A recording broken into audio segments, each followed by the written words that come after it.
I'm just a boy from Sheffield, making his way through life. Just a boy from Sheffield, making his way through life. That's me, Jason Holmes. It's Raconteurs News. Good evening and welcome to the 19th of April 2022. And we've got tons and tons and tons of comments already. We've got very little time with our guest tonight. I'd just like to say good evening to you. Good evening to everybody who's in the chat room. I hope you're having a good time. I hope you can hear me okay. But we've got our guest for this evening is here for an hour. So we're going to get as much out of him as we can. He's an author. He's a filmmaker primarily. He's just written a book called Moon Man, which I've just a couple of chapters into, but I'm really into it at the moment. But it's explaining a lot of the stuff behind the films. A funny thing happened on the way to the moon, and Astronauts Gone Wild. So we're going to welcome him. Good evening, Bart Sibrel. How are you? I'm doing good, Jason. How about yourself? Yeah, I'm very good. Where are you speaking to us from today? I'm from Antarctica, here with Buzz Aldrin, checking out the aliens. We're at the bar with them. They drink like 100% distilled alcohol. I can't handle it, but they're trying to drink us under the table. But what can you do? You know. Exactly. Neil A, though, that is alien backwards, isn't it? Neil Armstrong, Neil A, alien it's alien backwards. So that's an interesting point. Anyway, where do we start? I mean, what do you want to talk about first? Do you want to talk about the books? I've read the first couple of chapters when I knew you were coming on. I meant to get to it this weekend, but it's been bank holiday weekend. It's been a bit mad, and my wife's had a birthday this weekend as well, so we're a bit busy with that. But I've read a couple of chapters today, and I'm really interested in reading the rest of it. Shall we start off with how you began? I mean, we're going back quite a while now, aren't we? And I think what I would class A Funny Thing Happened on the Way to the Moon as one of those seminal films that you see, when you're going through when you realize that everything's not as it was, which started me off with 9/11 and things like that. But it's one of those. It's like a rite of passage in it that everybody's got to see. So tell us the story about that, because it's quite a long story, isn't it? Well, I'm primarily known for having exposed that, unfortunately, the moon landings were indeed fraudulent. I, like most people, grew up believing that they were real. I was actually just 4 years old at the time of the first claim to have put men on the moon, asleep in bed. However, my father was an officer in the United States Air Force, and he got a VIP package of about 20 9x12 color prints from the first alleged mission to the moon. So he gave them to me. They were a cherished gift. I had them up on my bedroom wall for 10 years, from the age of 4 to 14, until I ever even considered the possibility that the moon landings were fraudulent. I thought it was the greatest thing. And then when I'm 14 years old, I saw a gentleman on television by the name of William Casing, who worked for Rocketdyne, a contractor of NASA, for 6 years during the Apollo program. This gentleman had very high security clearance because he would edit the memos going from Von Braun to the Pentagon and back to correct their grammar to make them look a little more educated than they really were. And he saw many classified memos, one of which was from Von Braun himself, that said the likelihood of going to the moon on the first attempt with 1960s technology was 1 in 10,000 chance. And so they basically faked it like a bluff in poker. Now go forward another 10 years into the future. When I'm 24, I had become a filmmaker, and I was actually editing a film for the man who had produced the TV show I'd seen 10 years earlier, questioning the authenticity of the moon mission. So I asked him, what was the name of that guy, who said we didn't go to the moon? I'm kind of curious about that. I was put in touch with Bill Casing, and he's the one who first suggested that as a filmmaker, I do a documentary about the moon landing fraud. So I did about 6 months of preliminary research, found out that shadows that should always be parallel in sunlight often intersected at 90 degrees, which is absolutely proof of electrical lighting, which means they're not on the moon. And 2 of the 3 astronauts on the first mission never gave interviews. The administrator of NASA resigned kind of oddly right before the first mission.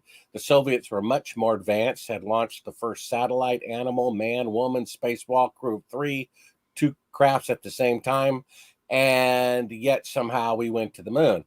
And so I considered it at that time, based on the evidence I had uncovered thus far, that there was at least a 1 out of 4 chance that the moon missions were fake. So, seeing how this could be dangerous if it were, in fact, fraudulent to investigate such a thing, I originally turned down the project. I said, I want to have a wife and family someday. I'm not going to risk my life for what Nixon did, many years ago. Another 5 years went by.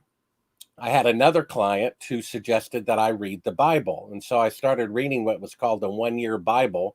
I started June 3rd, 1989, the day the gentleman stood in front of the tanks in China. And over the course of the next 5 years, that's right, I had read the Bible 5 times from cover to cover.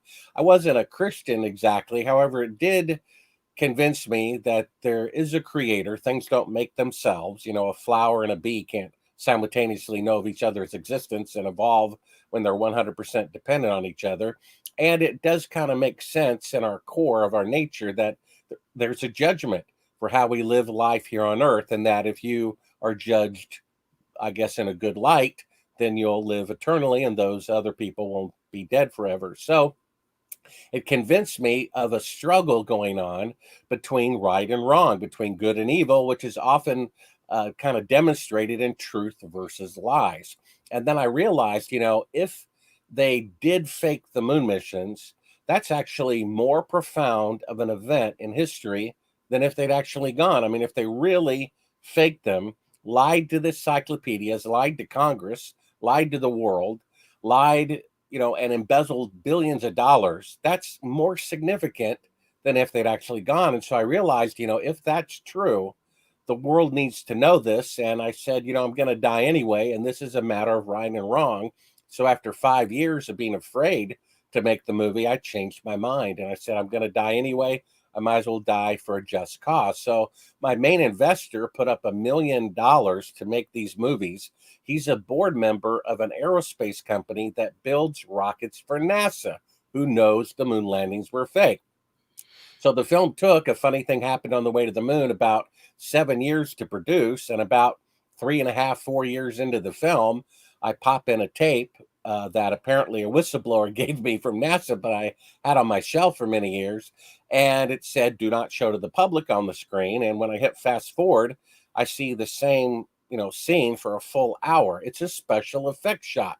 Where had you got this? Where had you got this tape from? Was this a tape that you'd asked NASA for, or and had just been, you'd put away and thought, well, that's going to be part of me research in future. I'm going to be looking at these, or was it something that you'd already had? Somebody had actually come to you and give it you?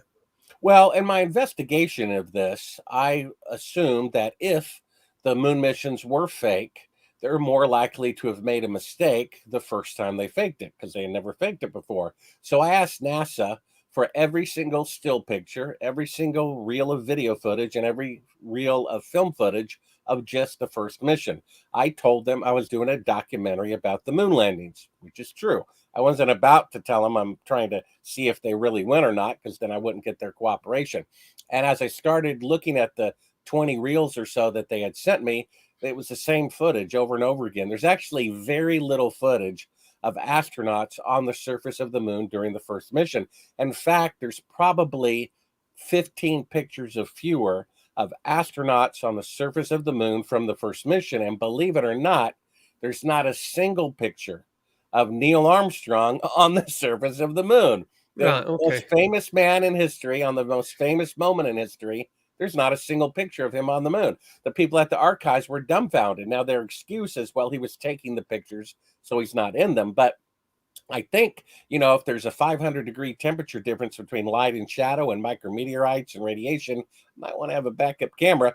And you might give each astronaut a camera in case they drop one. And then, of course, you'd have a backup record and you'd have a picture of the first man to walk on the moon. But he didn't even want his picture taken, which is kind of odd. So after going through the first few tapes and seeing the exact same footage over and over again, even though I asked for unedited footage. Everything I got was pre-edited with, a kind of a corny voiceover about how great the missions were. And so I pretty much stopped looking at the tapes. And then as I was finishing up the film, I wanted to find the countdown in real time without it being edited from about, T minus a minute to plus a minute. And I had to go through all these reels to find it. Second to the last, I popped in this tape that said, "Do not show to the public." And it's an unedited footage of them faking being halfway to the moon with the third track of audio of the CIA prompting them to create a fake radio delay as if they're farther from the Earth than they really are. All So of this, you can't. Yeah, I mean, you can't really be certain that was the CIA, but that's what you is that what you're well, I presume surmising? that it was because Yeah. it's not NASA and it's not the astronauts. No. And according to NASA, there's only two people on the channel, NASA and the astronauts, but that's not true. There's a third party that has a completely different radio EQ. It's not like the sound of going through a walkie-talkie. It's crystal clear. It's wherever the tape is being recorded. And they're basically telling the astronauts not to answer NASA's questions immediately because that would give away the fact that they're really close to the Earth. So, excuse me here, I adjust my camera. We had a problem with that a little bit earlier when setting up. But basically, they told them, if you answer NASA right away, you're going to give away the fact that you're close to the Earth. So count off And 4 seconds. that little bit, sorry, I just want to get this in because that little bit, you in the book, you at least one time anyway, you reference your website and videos on your website, and that's video number 4 on your website. In it, that particular piece that you're talking about, if anybody wants to go to your website, Sibrel.com, obviously after we've finished here, Sibrel.com, and it's video number 4 that you're actually talking about. It's quite famous in the movie. You probably remember it if you've seen the movie. That's the one we're talking about, isn't it? Yeah, I mean, that's what convinced me that the moon missions were fake. I mean, it's 100% crystal clear that they're still in Earth orbit 2 and 3 days into the flight when they're claiming to be halfway to the moon. It's very clear. They have this, alleged Earth floating in space around it. It's a 1-foot model of the Earth from the spacecraft. And then there's the third track of audio prompting them to fake a radio delay to give the impression they're halfway to the moon when they're still in Earth orbit. You can see the very bright Earth shine out the window, reflecting through the window. And so it proves that they did not leave Earth orbit on the first mission to the moon. And seeing how they all had identical equipment, if the first mission's equipment cannot leave Earth orbit, as the tape proves, that means they never left Earth orbit. And what a surprise, 50 years later, they still cannot leave Earth orbit. You can prove it just by deductive reasoning. Today, with 50 years better technology, NASA can only send astronauts 1,000th the distance to the moon. So they're claiming 50 years ago, with all of NASA having 1/1,000,000th the computing power of a cell phone, they sent astronauts 1,000 times farther than they can today with 5 decades better technology. So seeing how it's impossible for technology to go backwards, it means they faked it. Because after Lindbergh flew across the Atlantic in 1927, just 10 years later, there were thousands of aircraft flying across the Atlantic, 100 times more complicated. And when they blew up the atomic bomb in 1945, just 10 years later, atomic bombs were 1,000 times more powerful. So if they could go to the moon on the first attempt with 1/1,000,000th the computing power of a cell phone, they would have been on Mars 10 years later. They'd be in another solar system by now, and there'd be bases all over the moon. There's bases at the South Pole, even though it's 100-mile-per-hour winds and 100 degrees below zero, because it's humanly possible. If it were humanly possible to go to the moon, there would be bases there. The fact that there are not bases there is proof that it cannot be done. And they've not been back in a very, very long time, have they? Well, yeah, I mean, they only Since went during like a 2-year 1973, period. is it? hmm 1970, which is well, it's nearly 50 years ago, isn't it? We're Yeah, getting and then there's yeah. so many inconsistencies. For example, if you really went to the moon, and what it cost in today's dollars is $200 billion. So imagine Bill Gates spending $200 billion to make the first supercomputer. And then when it's done, it works fantastic. He takes the computer, throws it into a furnace with all the diagrams on how he made it. That's what they did to the moon equipment. They destroyed it all. They destroyed the original diagrams. They destroyed the original videotapes. Now, if you really went to the moon and really spent $200 billion to produce this incredible equipment that could so easily fly to the moon 6 times, you would never destroy it. However, if you were perpetrating a fraud, you would destroy it. And so the fact that they destroyed everything is actually proof of the fraud itself. Yeah, Jimmy Hagan said in chat. He said that particular piece of video that we were talking about before, that was for him. That was the nail in the coffin. I think it was for me. I think Yeah, it that was was for me my. too. I mean, it broke my heart when I saw that footage of them faking being halfway to the moon right in front of your eyes with someone prompting them on a secret channel of audio, telling them how to do it. I'm like, is this the world that I live in? Is it this far gone? Is it this pathetic that they lied about the greatest accomplishment of mankind? And they did. And so you have to understand 75% of Americans know that Oswald did not kill Kennedy. The dead man's nephew, Bobby Kennedy Jr., Robert Kennedy Jr., says the CIA did it. That's my conclusion exactly. It's crystal clear. The CIA killed Kennedy. Then you have John McNamara, former defense secretary, admitting that the Gulf of Tonkin incident, which led to the Vietnam War, which led to 1 million people dying, they just made that up. It never actually happened. Then you have 3,000 architects and engineers who say it's impossible for a pinhole airplane going through a steel structure grid to cause its collapse. And now we have photographic evidence of the moon landing fraud. And we have an eyewitness. This is disclosed in the book Moon Man, which you can get at Sibrel.com. We have an eyewitness who was there standing beside President Johnson on June 1st, 1968, when they filmed Apollo 11 a year in advance at a secretive military base where this eyewitness was chief of security. All this is in the book. In addition, I go into events that I've never disclosed before that happened to me during the investigation of the film, including at one point being kidnapped and drugged with truth serum by the CIA. I escaped their custody. I peed in a cup. I gave it to a friend to take to a lab in my friend's name. A couple of days later, he calls me up and said there was a problem. I'm like, well, what problem? He says, well, there was a break-in at the lab. I'm like, and? He says, well, funny thing, the only thing stolen was your urine sample, because I was just about to prove that I had this, exotic truth serum or some, very strange drug that only the government would have in my bloodstream. And they literally sent agents into the lab at night to break in and remove that proof. That's in the book, never spoken of publicly before. Wow. Yeah, I did notice that. I did notice that on the thing. I'm looking forward to getting to that bit of the book when you talk about that. What there is, I wanted to ask you about the astronauts themselves. I mean, we know that Neil Armstrong didn't do very many interviews. I think Buzz Aldrin was the one that did most of the interviews. He was sort of the front man for the Apollo missions. But there was one that you mentioned in the book. Blah blah. Whatever. I've written it down here. I've been making notes today. That's why I've not really got very far. Is it James Irwin? Apollo 15. He was the guy, wasn't he going to come forward and say something? Yeah, I mean, before I hit the scene, the leading investigator into the moon landing fraud was Bill Casey, a whistleblower at Rocket 9. And he had started doing talk shows. I think he was one of the first guests on the Oprah Winfrey show. And apparently, one of the Apollo astronauts, James Irwin, saw him on that show and actually contacted him. So you imagine my surprise if I say, let me get this call, and it's one of the astronauts calling me. So that happened to Bill Casey. One of the astronauts called him up and said, I need to talk to you privately about these accusations in your book. His book was called We Never Went to the Moon. Mine is Moon Man at Sibrel.com.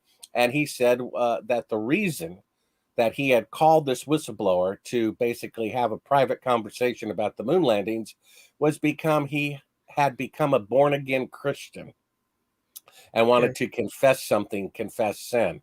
So he said he's concerned for his safety. Please call him back at this number.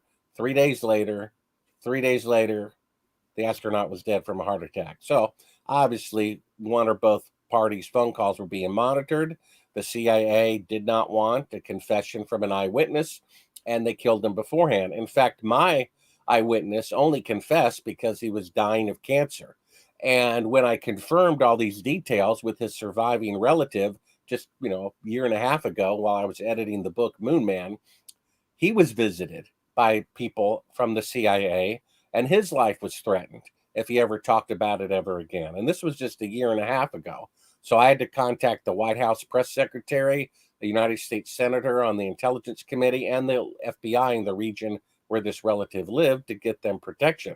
It would be embarrassing. I mean, even though the moon landing fraud killed fewer people probably than any other government fraud, I mean, there were 200 eyewitnesses who died in the Kennedy assassination, 3,000 on 9/11, a million from the Gulf of Tonkin lie.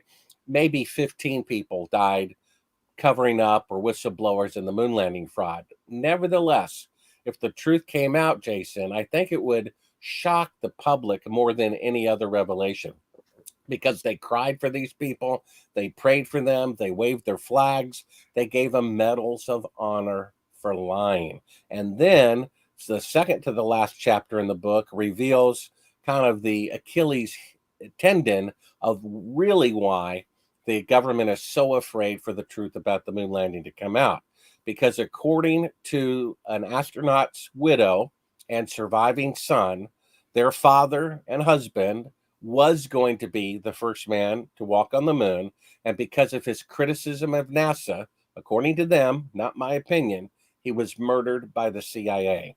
So if the truth comes out that the moon landing was fraudulent, the very next investigation they're going to open up is the death of Gus Grissom, Roger White, and Ed Chaffee, who were going to be the first crew to walk on the moon, whose family members are 100% convinced that he was killed by the CIA. Because what this means is this $200 billion in today's dollars that the government got, the federal government's getting about a third of everyone's labor.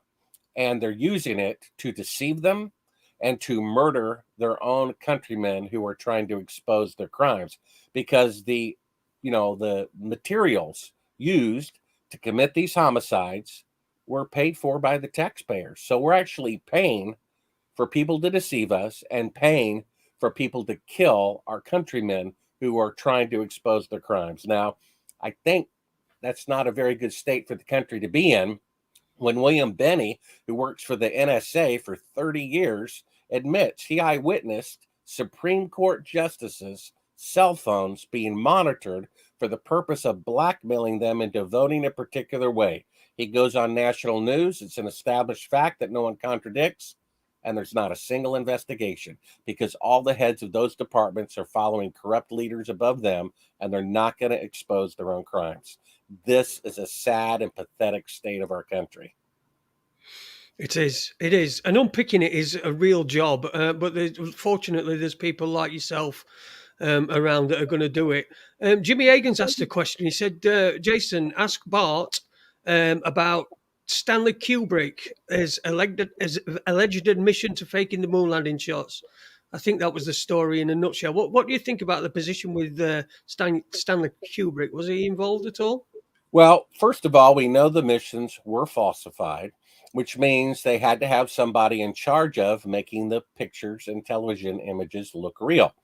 So they had basically two choices. They could hire the general of the media department of the Pentagon and have great security, but amateur results, or they could hire the best filmmaker on the planet, get a short-term benefit of good results, and worry about security later. That's the choice I would have made.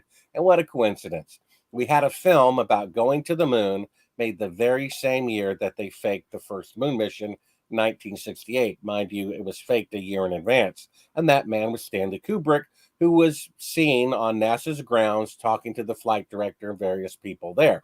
Now, there's a fake film out there where Kubrick allegedly confesses, to the faking of the moon landing. That is a forgery.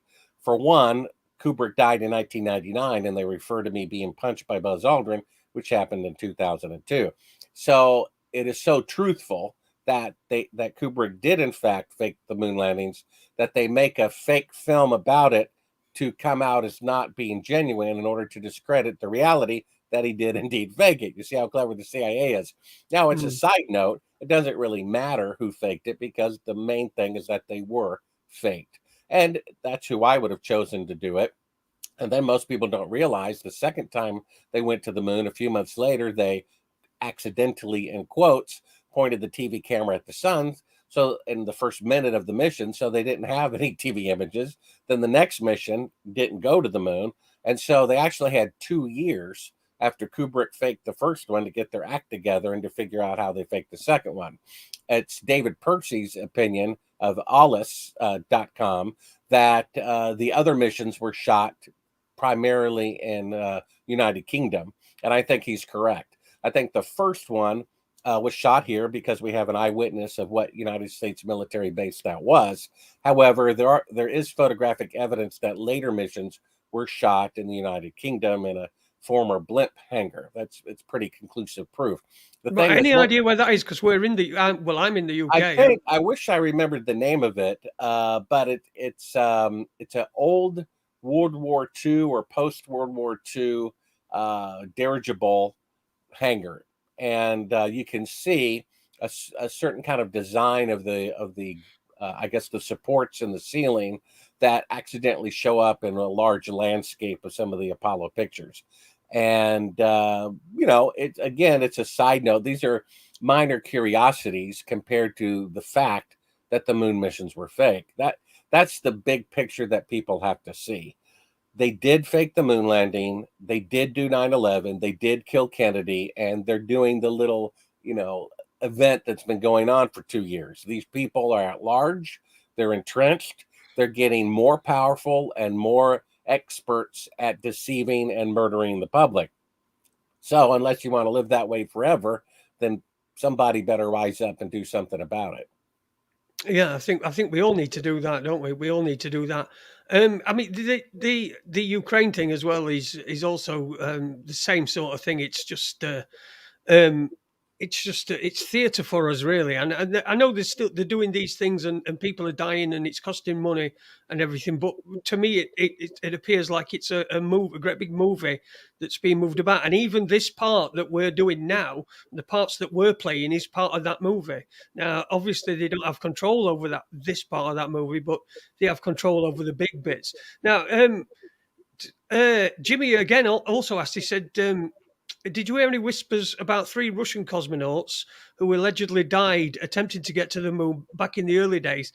And I like to add to that as well. Have you ever heard the conspiracy theory, the theory, shall we say, that the first man in space was actually Vladimir Ilyushin, and that was covered up by the Soviet Union at that time? The two questions there, both Russian in origin. Yeah, I believe there is evidence to conclude that at least one crew from the Soviet Union did die and they covered it up. And as far as the first person being someone other than Gagarin, I don't know about that. The Soviets at that time had more control over the media than the U.S. did over there, maybe slightly, because of at the time Kennedy was a fairly open, honest president comparatively to others. So it was a little bit different in the Soviet Union. They could cover things up a little bit easier than they could here, although they never did fake the moon missions, did they? That only we did that. And so, it's so pathetic. Everything that the U.S. government says is pretty much the opposite of the truth lately. They claim to be, the light on the hill, the democracy for the world. And yet when any honorable person rises in either party, Bernie Sanders on one end or Ron Paul on the other, they're squashed. So they control both parties. So the idea that it's red versus blue is a complete illusion, so that people don't discover the true criminals and go after them unified. So. Yeah, indeed. Yeah, the story I heard. Well, I actually watched a film. I can't remember what it was called. I think it was something called "The Great Cosmonaut Conspiracy," but it was Vladimir Ilyushin. You've heard of Ilyushin aircraft, where he was from that family, and he was a ace jet pilot. And the story is that he did one revolution, but the problem was he crash landed in China. And he made his recovery in China. And at that time, China and Russia weren't on the best of terms. And so, there was a bit of a diplomatic incident, so it was all hushed up. But interesting to look at if you're, from your point of view, maybe another book in there. What about you've met astronauts, haven't you? What gives you the idea for the astronauts gone wild? I mean, how did that come about? Well, Was it? the first film, A Funny Thing Happened on the Way to the Moon, which you can see at Sibrel.com. Like I said, the book Moon Man, which just came out, will reveal all these things I've never discussed before, and they're not in the films, but it's interactive. You read a chapter and it says stop, go to video link number 1 at Sibrel.com, and there's basically 15 links. Astronauts Gone Wild, to kind of do the same thing. It's about chapter 3 or 4, and I say, look, I'm about to talk about this. Why don't you stop? Go watch that film first so you know what I'm talking about. Basically, after the first film was produced, which proves that we didn't go to the moon, I thought, I guess because of watching TV shows where people swear on the Bible in court, I thought, well, why not just track down some of these people and ask them to swear on the Bible whether they walked on the moon or not. It was during that course of production that one astronaut threatened to hit me, one astronaut threatened to shoot me, one astronaut kicked me, one astronaut punched me, and another astronaut, we accidentally left the microphone on him, wireless, in his home with the door closed, and our camera in the back of the rental car still recording the private audio. We hear him discussing whether or not to call the CIA to have me assassinated, which of course would not be necessary if they really went to the moon, would it? So it's an odd kind of film. The first film, A Funny Thing Happened on the Way to the Moon, is more poetic and, in a general sense, a better film. The Astronauts Gone Wild, it's a little bit, rough around the edges, and we basically just show one confrontation with an astronaut after another. Now, for me, the window shot of them faking being halfway to the moon is what proves that they didn't go to the moon in the first film. But about 1 out of 5 people say what's convincing in the first film is just the roughly 10 to 15 seconds I showed of them at the first press conference after they allegedly walked on the moon. And instead of looking like victors in the Super Bowl, locker room, they look like they're at the funeral of their mother for a whole hour. And they're just look like it kills them to have to sit there and lie about the greatest accomplishment of mankind. And so you see in Astronauts Gone Wild these reactions that really are out of place for people who walked on the moon, but exactly the way people would react if they got caught faking walking on the moon. For example, if I walked on the moon and someone thought otherwise, I would find that hysterically funny. I'm like, really? You think it's in a TV studio? Oh, you want me to swear on 2 Bibles? I'll do that. But the way Buzz Aldrin reacted is like me walking up to him in front of his wife and saying, oh, your mistress, she says hello. And he really does have a mistress, so he gets angry. The anger came about by exposing him in front of his entourage and the world. Because if he really walked on the moon, why would anyone be mad for throwing a feather at them and saying, hey, they really didn't do it? Who cares? Yeah, it was a difficult watch for me. I think that was more difficult. I mean, a funny thing happened is a really easy watch, and once you get going, it's only I'm sure it used to be longer. There's been some cut out of it? Well, yeah, originally it was going to be however long it needed to be, and then Fox Television wanted us to cut it down to 47 minutes so that it would be an hour with commercials. I had an interview with Bill Casey in there that I spent a lot of time filming and had to cut it out to make it. And then after I spent all that time re-editing the film, then their lawyers wouldn't let them broadcast it. There have been multiple TV stations, I think 5, that bought the rights to this footage and were so excited to air it and prove to the world we didn't go. And then some authority above them said that you can't air this. In one instance, NASA themselves actually called NBC News and told them, do not air this footage. And in the case of the BBC, it was my understanding that someone from the Pentagon called them after they had paid for it, after it was scheduled, and they refused to broadcast the film. I tell you, Jason, it makes me uncomfortable watching Astronauts Gone Wild.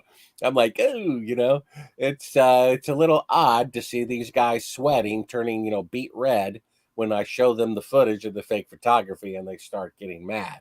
And then defending their actions all the while they're virtually admitting that I'm correct. Like it's not their fault they faked the moon landings. I'm like, give me a break. No one I don't forced think you to do it. I don't think they quite knew what was coming either, because around about that time there were no social media and stuff like that, so they probably thought that him punching you in the face wasn't quite going to have the effect that it did have. I mean, forums. We were on forums back then. I remember that we were on forums, and that's where people shared it, and that, I think, really gave it a boost. And of course, then social media comes along, and I know they're trying to cut everything down and trying to cut everything out, but I just don't think it was well thought out at all on Buzz's part. Well, no, which is interesting. How can the guy, can control himself when safety and death are so close side by side if he were really on the moon, when the guy can't even control himself on Earth? I mean, sticks and stones may break my bones, but names will never hurt me. And he gets so mad that I exposed him that he punches me. I mean, it's, pretty sad that that's the case. And then you have the guilty party being defended by the police. They say, yes, he's guilty of assault, but we're not going to prosecute a national hero. And if I had punched him, I would have gone to jail. And so the state of our country is that our national heroes are liars. That's who we gave Congressional Medals of Honor to. We gave them medals because they lied so well. How about that? What a country, huh?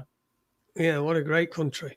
Dinny, who lives in the woods in Germany, he asked, what do you think about the Mars landings? I wanted to get into a reason why do you think they didn't go? Do you think they didn't go because it's impossible, or do you think they didn't go because they thought that it was too little time, so they faked it instead? And now in the meantime, they've realised that it is impossible anyway. What do you think the reasoning is? Well, one of the reasons they can't go to the moon is, number one, they don't have enough fuel to do it. You'd have to bring fuel up to the space station in multiple trips, probably 50 or more trips, and have basically tanks of fuel up there. And then from there, maybe you could go to the moon. Of course, you'd have to shelter yourself from micrometeorites on the moon, which they never did. And then you'd have to go through the radiation belts. Most people don't know this, but about 1,000 miles above the Earth is a radiation field that's approximately 30,000 miles thick. And the only time humans are said to have gone through it is to the moon and back.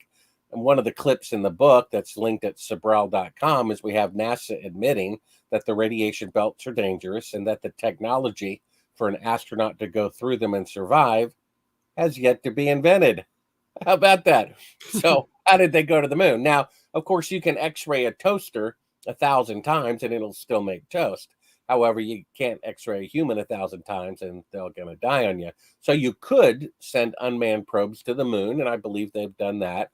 And you could send unmanned probes to Mars, and I believe they've done that. Now, whether those probes are the same ones that they're claiming are there, meaning they could have sent secret probes, there's doubt about that. I mean, we have to remember these people faked the moon landings. So any space mission they do is suspect. The early probes from the 70s that went to Mars, the background looks suspicious to me. It looks identical to a place on Earth in Hawaii. And then the other ones, the most recent ones, some of those look identical to places in northern Greenland. So who knows what they're doing? Basically, gangsters have front businesses. They have like a dry cleaner or whatever, when really they're doing gambling out of it. The government is run by gangsters. So they're doing the same thing. They, claim that they need $100 million for a moon rover, even though it has fewer parts than a Jeep. And they spend maybe $500,000 building and designing the thing and take $99.5 million and spend it on something else. So that's what they're doing. If they send a probe, I mean, why would you spend $1 billion to map the surface of Venus when it's a dead rock at 800 degrees? I mean, what's the point? There isn't a point. So what are they doing with that money? And so it's hard to conceal a launch. So they often have to have some reason. They could send up a missile or two or satellite to Jupiter, and it might be in Jupiter's orbit, and they might say it's there to study the atmosphere. But it might also have a secondary secret purpose to triangulate maybe a rogue planet or a comet or asteroid that's heading toward Earth. They're not going to tell us if such an event is going to happen because they want to depopulate us.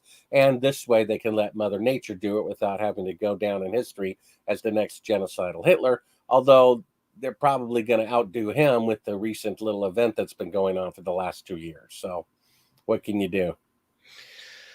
Jimmy Hagan says, Jason, ask Bart if he thinks the international political climate of the time puts a lot of pressure on the USA to put forward this lie as a way to misdirect the Russians, which took priority over all else. Now, I think that if it was, well, I think it was anyway, but. If it's been faked, then it's. I think the Russians have got to be in on it anyway. Because they'd know, wouldn't they? Why they'd blow the whistle otherwise? They're not exactly in on it, but they are making good use of having found out that it was fake. For example, I could have a picture of a world leader with a prostitute. Now I could give that away to the media, ruin that person, and that's that. Or I could blackmail them year after year after year after year. And so that's what the Soviets, the Chinese, Israelis, Japanese, European nations, India, whoever, they're probably blackmailing us because that's a more valuable use of the information if they have figured out or have reconnaissance that proves that the missions were fake, which I suspect at least the Soviet Union and China has that information already. In fact, it's taught in schools in China that the moon missions are fake. So why they don't acknowledge that publicly, probably there's some deal worked out between the two. I know for a fact that the CIA loves the government of China. I know for a fact that NASA is sending very sophisticated technology to the Chinese government. So the idea that China is some enemy of America is not really true. They may be a competitor, but so is people when you're lining up in a track race in the Olympics. You may have 2 or 3 Americans in the same race. They're not your enemy, they're your competitor. And so the CIA, wishes they could have even more dictatorial powers than they already do, like China does, and they're selling them technology all the time. This idea that Russia's our enemy or China's our enemy or whatever the boogeyman is, most of that is manufactured so that they can keep the military industrial complex fed. For all we know, the whole war going on in Ukraine is being mutually staged by, former KGB Putin and people within the administration who are, former CIA or active CIA. The whole thing, I'm not saying the war is fake, but I'm saying that both parties could have known about it in advance, say, okay, well, if you do this, then we can do this. And if you do that, we can do this. And then we'll have an excuse for food shortages and martial law. And that would be great. But of course, we have to act like, we dislike you. That's probably what's going on. Yeah, that's what I think anyway. I think that we are being lied to on all counts about everything. Tony has said, can you ask Bart, do you know the reason why Aldrin went to the South Pole? Well, most people don't know this, but there's a telescope there, and it's an infrared telescope. Now, it's either there's 2 potential reasons why it's there. I basically have been studying this event that's been going on for the last 2 years, and my conclusions are simply the conclusions of experts who I have watched interviews with or interviewed myself. And the conclusion is that the event over the last 2 years is manufactured. The purpose of that is to trick people into taking a particular medicine. The purpose of that is to achieve the goal of Bill Gates of having less people around. And then the next question is, well, why are they doing that? And why are they in such a hurry to do that? I was told in 1989 by a senior manager at NASA that, yes, indeed, the moon landings are fake, but I should do a film about something else. And I'm like, oh, tell me. He says Planet X. And I'm like, oh, well, what's that? He says Planet X is a rogue planet that orbits around the sun every 360 years or so, and it's going to come back again in the first part of the 21st century, which at the time was 30 or more years into the future. And I'm like, well, whatever. Now, most people think that Planet X, if it's real, is coming from the southern hemisphere. That's either true or the telescope there is simply diversion to misdirect people's attention. But there is a powerful telescope at the South Pole. It's infrared, and if a rogue planet exists, it cannot be seen by an optical telescope. It has to be seen by an infrared telescope. So it could be to track such an object, because Janet Napolitano, the day she resigned, had a warning kind of similar in nature to Eisenhower's warning. Eisenhower was president for 8 years, and he was so terrified of the deep state, he only warned the American public about it his last day in office of 8 years. So Janet Napolitano, the day she resigned as Homeland Security Director, said something very interesting. She said a natural disaster is on its way, the likes of which the United States has never before seen. Now, there's actually 3 clues there. What is coming is a natural disaster. What is coming is a natural disaster that has never happened in the history of America. What is coming is a natural disaster that you could predict years in advance. The only natural disaster that I know of that you could predict year in advance is something coming from outer space because of the mathematical, calculations of geometry. You could calculate probably to the day and close to the minute when a comet, asteroid, or rogue planet would come near or hit the Earth.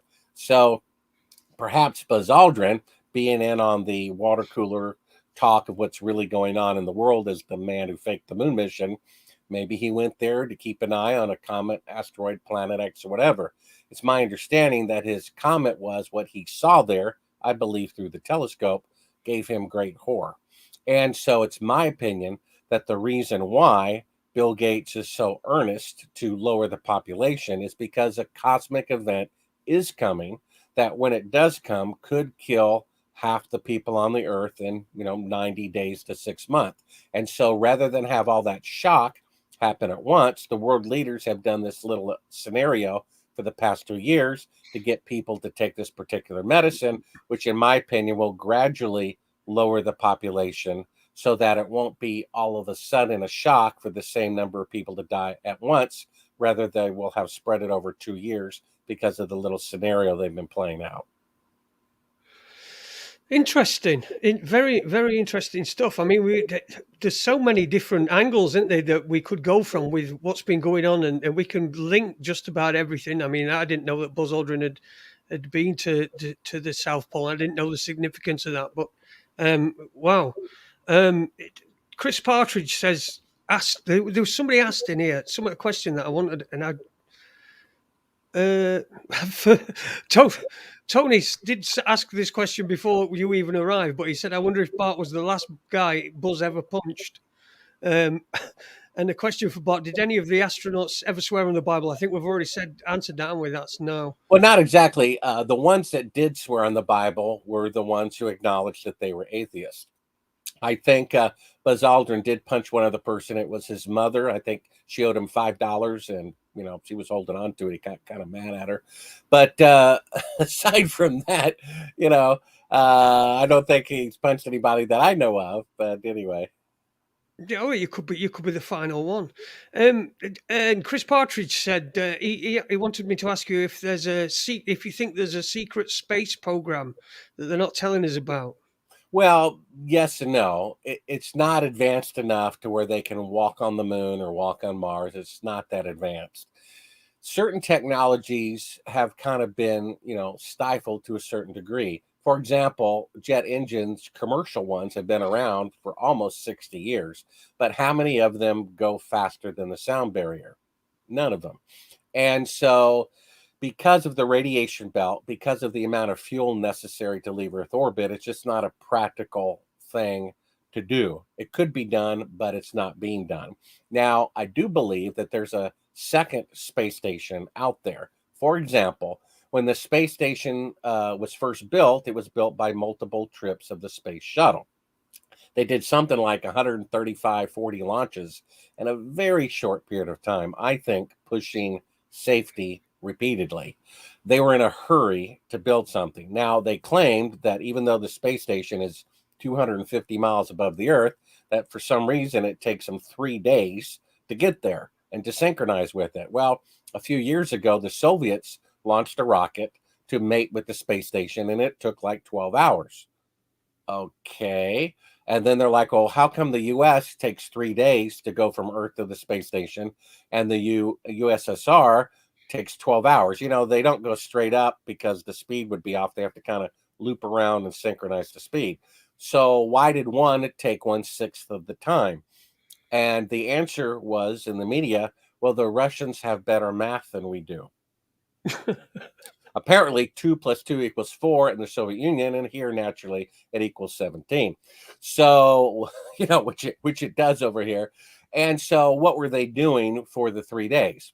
They're working on another space station. Now, what's the purpose of that?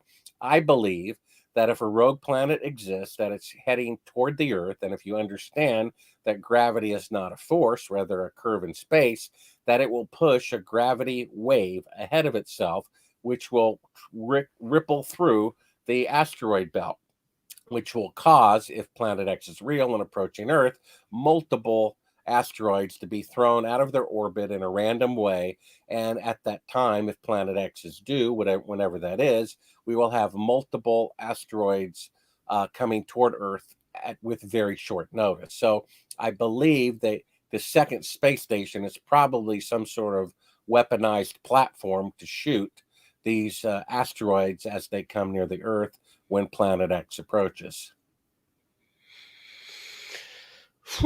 Chris Partridge says he was thinking a secret method of propulsion that doesn't rely on rockets. Maybe that's true. Taylor, who's a fellow American, is over there in Washington State. He wants to know what do you feel about your debunkers, because you're going to have people. I've just had a look just before on the Amazon on the book reviews, your reviews from your website. I've had a look, and you know the general, well, the overwhelmingly positive, but there are one or two people in there, and you always get that. How do you deal with those, and do you get many? Well, I don't do anything. It's pointless. You know, I don't even watch. There's a filmmaker out there who did like a 3.5-hour movie, proving probably better than I did that the moon landings are fake. And I haven't even seen that one. You know why? Because I already know the moon landings are fake. I'm not going to watch a 3.5-hour movie that's going to prove to me that 2 + 2 = 4. The most valuable asset I have is time.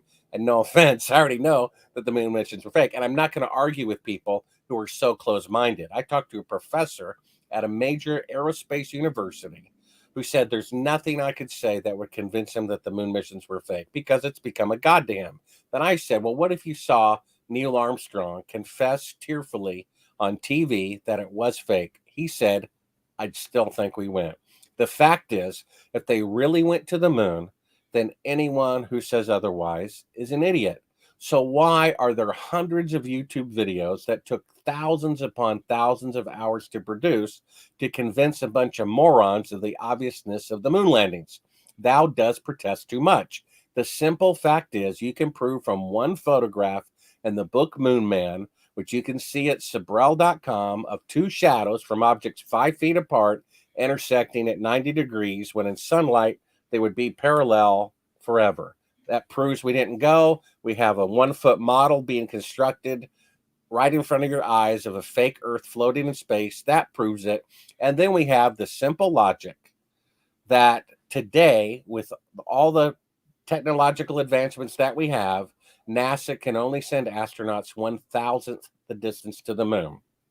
So what they're claiming is that when they had 1/1,000,000th the computing power of a cell phone, they sent astronauts 1,000 times farther 50 years ago than they can today, which means they had greater technology, 1,000 times greater technology in 1969 than they do today, which is completely illogical. There's never been a milestone, a scientific achievement in the history of the world that 50 years later it wasn't vastly improved, much less could not be replicated, except the moon landings, because they never happened. People need to give it up. It didn't happen. And the book proves it in 101 ways that they didn't go to the moon. Now, I'm sure Hitler's children, if he had any, would defend dear old dad, no matter what we said about all the atrocities he did. No, he didn't do it, whatever. People are going to believe what they're going to believe, and these people simply do not have an open mind. They have made a god out of the moon landing. And if they can show me one time in the history of the world in which a technological breakthrough, like breaking the sound barrier, imagine breaking the sound barrier. Chuck Yeager did that, I think, in like 1954. And then within a few months, people in the Soviet Union and in China were breaking the sound barrier. And then Mach 2, Mach 3, Mach 4, Mach 5, atomic bombs, were 1,000 times more powerful 10 years later. If they can show me a technological breakthrough that 50 years after the fact, that it was less technologically advanced than when it was first achieved, then I'll admit the moon landings are real. But you can't do that because there's not one instance in the history of the world. In fact, there's never been a flying machine that got off the ground on the first attempt. Even a biplane by the Wright brothers, it took multiple tries to get off the ground. The 747, after millions of aircraft had been built with 10 years of better technology than the Apollo rocket, they could not get that fuselage off the ground after 168 attempts. It wouldn't get off the ground. They couldn't find an engine that could lift it off the ground. So not only has there never been a flying machine that worked on the first attempt, you have the moon landing being the most complicated flying mission ever achieved, and it was done on the first attempt. Double illogical. You have Elon Musk in the 21st century. It took him 6 attempts to land a rocket vertically without it exploding. And that's with 6 supercomputers completely surrounding it, gimbaling the thing so that it could land. It crashed the first 5 times. And yet, with 1/1,000th the computing power, 50 years earlier, they landed that thing vertically every single time they tried. Really? I mean, it's unbelievable. Yeah, that's unbelievable to me. Last question that somebody put in the question, because I know we booked you for an hour. We've got about 2 minutes left. But what did you think about Capricorn One, the film? Somebody said, is that a plausible way? It's a brilliant film. Even if they went to the moon, it's a brilliant film. Basically, Bill Casey, who was my mentor, he wrote a book called We Never Went to the Moon. Then I think it was Peter Hyams made a film about it. And yet, to not offend people, they said it was about a fake Mars mission. Everyone knew exactly what they were talking about. And life imitates art to such a degree. The leading actor, the Tom Hanks of the day, was Elliot Gould. And he played an NBC reporter who was fired for working on the story. I was an NBC reporter who was fired for working on the story. My car in the scene in the film, someone jerry rigs his cruise control or something to where the accelerator pedal goes down and he takes off and he can't stop. Someone did that to my car as well. It's uncanny. And that has a happy ending, that the truth comes out. I hope this little episode has a happy ending too, and the truth comes out. So watch A Funny Thing Happened on the Way to the Moon at Sibrel.com. Capricorn One's a beautiful, magnificent film. Excellent soundtrack, my favorite, from Jerry Goldsmith. And it really, shows you how quite plausible this was. In fact, it's pretty easy to fake. There's no independent press coverage. There's no one verifying. How can we know? There's 3 government employees and a TV picture from the Nixon administration. Trust us. It's actually very easy to have faked the moon missions. Very, very easy. Thank you very much. Moon Man is the book. It's available at Sibrel.com. And also, if you haven't seen it, you've got to see A Funny Thing Happened on the Way to the Moon. Honestly, it's one of those moments. It's a part of, in fact, it's in 2 ways. It got me thinking about the moon landings, and it also got me away from listening to Alex Jones. I mean, this is a long time ago, but I remember Alex Jones had got Buzz Aldrin on and just didn't ask him any questions about the moon landings at all. And I just thought, well, that's it. I'm not listening to Alex Jones anymore, because that's the first question I would have asked. I would have said, how come I would have asked him about the moon landings, but Alex Jones obviously just wanted the ratings and that sort of thing. But Bart, it's been fantastic. Thank you very much for joining us here on Raconteurs News Over the Pond. It's been absolutely brilliant. Any last words? Anything you want to tell our people? Where to see your books and films? And all the films are available for free at Sibrel.com. In the top left button, it says Moon Man Video Links. And the main, part of the book, third of it is how and why we didn't go. A third of it is kind of my weird espionage adventures producing it. And the other third is about, a wake up call. This is the government of our country and pretty much the countries of the world. They're lying to their people, and they're using their own tax dollars to lie to them and to kill anybody who exposes their crimes. This is very serious. Now, if you believe in God and the Bible is true, it actually kind of implies that the evil people are going to win in this realm until Judgment Day. So, this is kind of a sign that the world is lost, and to save yourself from this corrupt generation by simply repenting and turning to God and waiting for the next life, because this one doesn't look like it's going to turn out too well. Sucks, doesn't it? Absolutely sucks. But thank you very much. Oh, brilliant. Wednesday, my football team's just scored. Sorry about that. Somebody just said it in chat room. I'm not watching it. I promise you. Well, thank you very much, Bart. I'm going to say goodbye. I'm not going to be able to talk to you off air. I'm sure you've got stuff to go on, because I'm going to carry on for another hour and perhaps get a couple of people phoning in. So thank you very much for coming along.